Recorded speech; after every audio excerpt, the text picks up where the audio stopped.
Assalamualaikum warahmatullahi wabarakatuh. Bismillahirrahmanirrahim. Hamdan wa syukurillah amma ba'du. Perkenalkan, kami dari kelompok 2 mata kuliah Inovasi dan Perancangan Produk. Di sini kami akan mempresentasikan hasil dari analisa kami, yaitu menginovasi tentang tree packaging pro, di mana alat itu sebagai mempermudah untuk para UMKM dalam pengemasan makanannya. Dengan begitu, setelah apa yang kami mempelajari dari mata kuliah inovasi ini, kami mendapati beberapa tahapan. Di antaranya nanti ada 7 tahapan yang akan dijelaskan oleh rekan-rekan saya. Untuk itu, kita langsung ke perkenalan saja. Perkenalkan, saya Dika Arya Pratama. Saya Rizky Bebriansa. Perkenalkan, nama saya Dava. Perkenalkan, nama saya Lutfan. Oke, di sini pada slide tahapan 1 yaitu mengenai VOC plan, di mana ini akan mengidentifikasi kebutuhan pengguna dari pelaku UMKM yang menggunakan kemasan makanan atau packaging yang berbasis plastik, entah itu plastik yang ukuran sedang atau bahkan kecil. Namun dalam tanda kutip, packaging plastik ini bukan plastik mika, namun seperti plastik kemasan pada umumnya. Nah, di tahapan 1 VOC plan ini yang pertama itu adalah metode pengumpulan data yang melalui tahapan wawancara. Nah, pada tahapan 1 ini, kami telah mewawancarai rekan kelompok kami sendiri terkait inovasi yang akan kita buat. Dan pertanyaan wawancaranya pada tahap 1 ini, itu yang pertama, apa kendala saat mengemas produk snack atau produk yang menggunakan packaging plastik? Yang kedua, bagaimana cara menempelkan label atau memotong plastik saat ini? Jadi, sebagian besar para pelaku UMKM ini dalam pengemasan plastiknya tentu membutuhkan label atau sesuatu nama perusahaan mereka sendiri. Dengan begitu, itu akan menjadi kemasan yang lebih baik. Yang ketiga, pertanyaan wawancaranya adalah fitur apa yang paling dibutuhkan agar proses lebih cepat dan rapi. Nah, tentunya di samping estetika pengemasan atau packaging, tentunya para pelaku UMKM juga mengedepankan proses yang lebih cepat dan rapi. Yang selanjutnya adalah terkait data pendukung adalah efektivitas waktu dari pengemasan packaging tersebut. Baik, sekarang masuk kepada tahapan 2, di mana tahapan ini adalah pengumpulan dan analisis data dari VOC di tahap 1. Di pengumpulan dan analisis VOC ini ada suatu tabel, di mana tabel ini meliputi 3 kolom. Yang pertama itu adalah kutipan pengguna, yang kedua itu observasi atau catatan dari lapangan yang setelah wawancara tadi. Kemudian kita indikasi kebutuhan dari kutipan dan catatan dari pengguna itu seperti apa sih indikasinya. Nah, yang pertama itu adalah kutipan pengguna. Kalau semua alat nyatu, kayaknya lebih praktis dan lebih cepat. Nah, observasi atau catatan lapangannya adalah proses pengemasan saat ini butuh 3 alat berbeda. Yang pertama itu stapler, yang kedua label, yang ketiga itu cutter atau pemotong plastik dari packaging tersebut. Nah, indikasi kebutuhannya adalah diperlukan alat 3-in-1 multifungsi agar efisiensi meningkat dan meja kerja lebih rapi. Jadi dibutuhkan stapler, label, dan cutter dalam satu alat, yang dimana alat ini bisa disebut alat 3-in-1. Ini akan memudahkan para pelaku UMKM untuk sekaligus mengemas makanannya seperti itu. Kemudian kutipan yang selanjutnya itu adalah plastik kemasan sering kepanjangan, mesti dipotong dulu. Nah, dari catatan yang sebelumnya, yang pertama itu dibutuhkan juga cutter atau alat pemotong, pisau dan lain sebagainya, di mana pengguna ini bisa memotong plastik tersebut jika kepanjangan. Jadi indikasi kebutuhannya itu adalah butuh paper cutter terintegrasi agar bisa langsung memotong plastik dalam suatu alat tersebut, seperti itu. Kemudian yang selanjutnya kutipan penggunanya adalah kalau Inteplas suka kurang menjangkau plastik yang ukurannya lebar.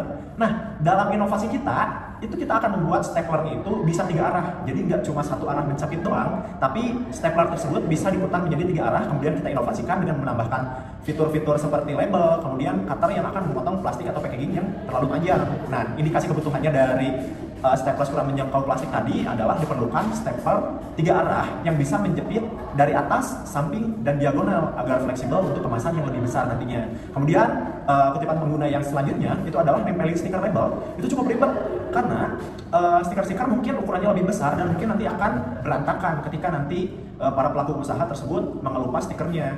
Jadi itu cukup ribet, apalagi kalau kemasannya itu banyak. Nah, observasi atau catatan lapangannya adalah label ditempel di alat 3-in-1 tersebut. Jadi di alat 3-in-1 tersebut selain ada stapler dan cutter, itu ada alat gulungan untuk label juga untuk menaruh si stiker-stiker tersebut. Nah, indikasi kebutuhannya adalah perlu tempat stiker gulungan agar stiker label mudah ditempel dengan cepat. Nah, mungkin dari tahapan-tahapan pengumpulan dan analisis data VOC, dihasilkanlah data-data yang selanjutnya yang akan dijelaskan oleh rekan saya. Nah, sekarang kita lanjut ke dalam tahap 3, yaitu pengelompokan dan sintesis. Di sini terdapat beberapa poin. Yang pertama ada kelompok kebutuhan. Poin pertama yaitu ada efisiensi waktu. Proses pengemasan lebih cepat karena memiliki 3 fungsi, yaitu yang pertama ada stapler, label, dan cutter digabung menjadi satu alat. Lalu ada fleksibilitas penggunaan, yang dimana stapler dapat menjangkau dari 3 arah berbeda, cocok untuk berbagai ukuran dan bentuk kemasan.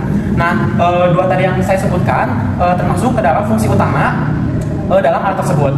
Lalu ada kerapihan dan estetika, yang dimana hasil stapler tersebut dan label rapi, kemasan terlihat lebih profesional.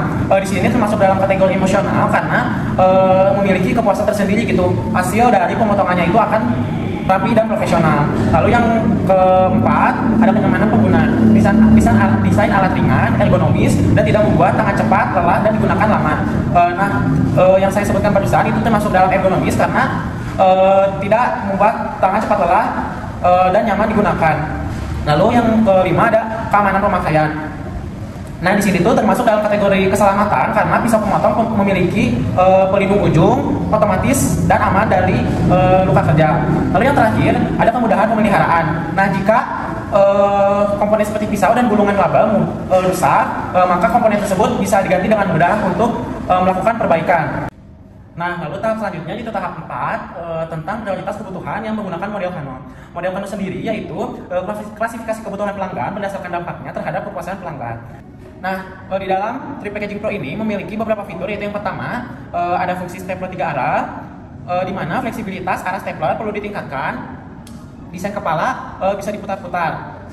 Ini termasuk ke dalam kategori performance. Lalu yang kedua ada tempat label gulungan otomatis.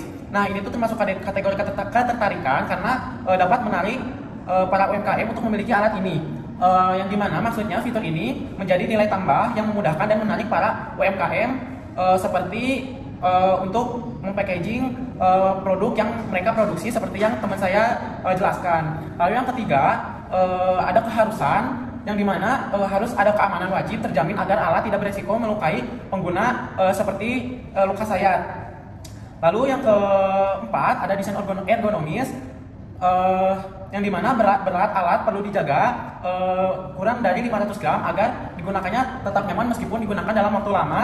Semisalnya para UMKM itu memiliki konsumen yang banyak, lalu para UMKM akan lebih nyaman menggunakan alat tersebut karena alat tersebut tidak terlalu berat.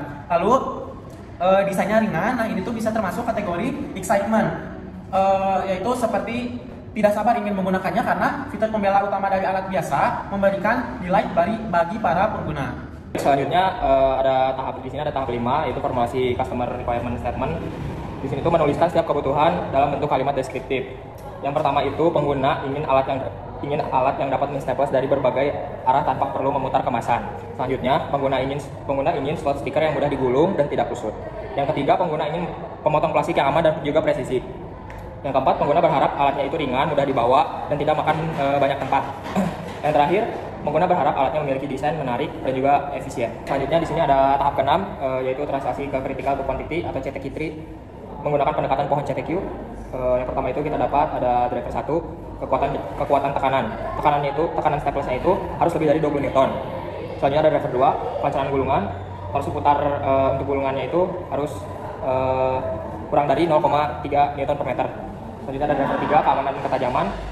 Panjang pisaunya itu harus kurang dari 2 cm dan memiliki pelindung di ujungnya.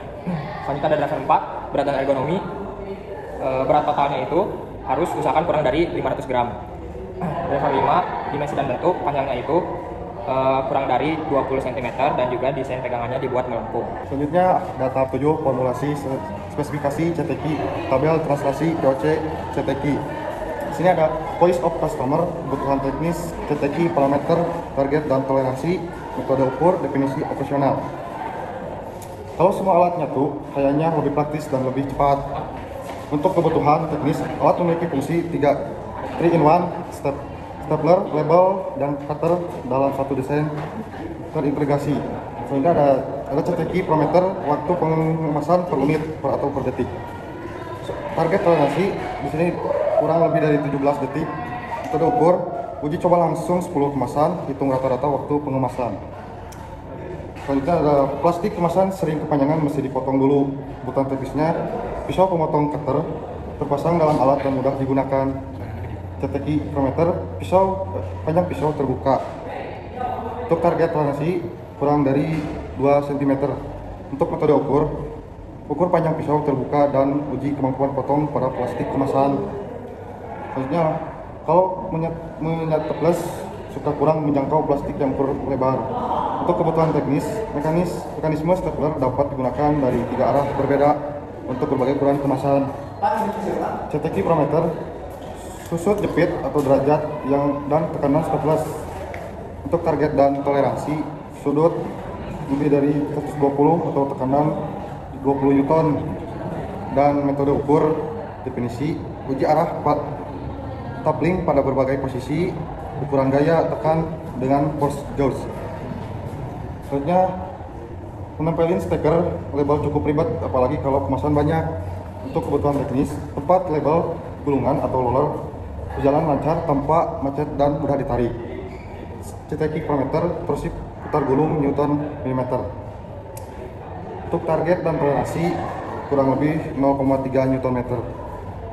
Untuk metode ukur hambat rotasi menggunakan torque meter atau uji coba manual. Nah, dari hasil analisa teman-teman saya tadi, mulai dari tahapan 1 sampai tahapan 7, itu membuahkan kesimpulan pada intinya para pelaku UMKM ini secara garis besar itu membutuhkan packaging atau seringkali menggunakan plastik sebagai bahan wadah makanan mereka. Nah, maka dari itu target kami itu adalah pada UMKM yang menggunakan packaging plastik. Itu memang sangat banyak, apalagi Bandung ini terkenal dengan UMKM makanannya. Tentunya packaging plastik ini seringkali digunakan.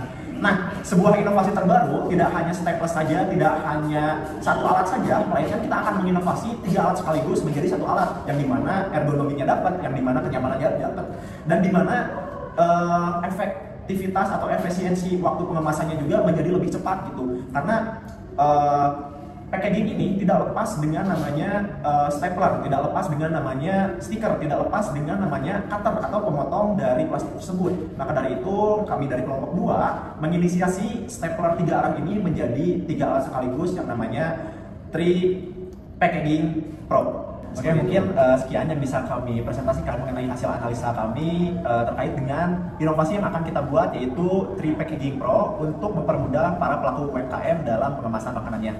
Mungkin sekian yang dapat kami sampaikan. Wassalamualaikum warahmatullahi wabarakatuh.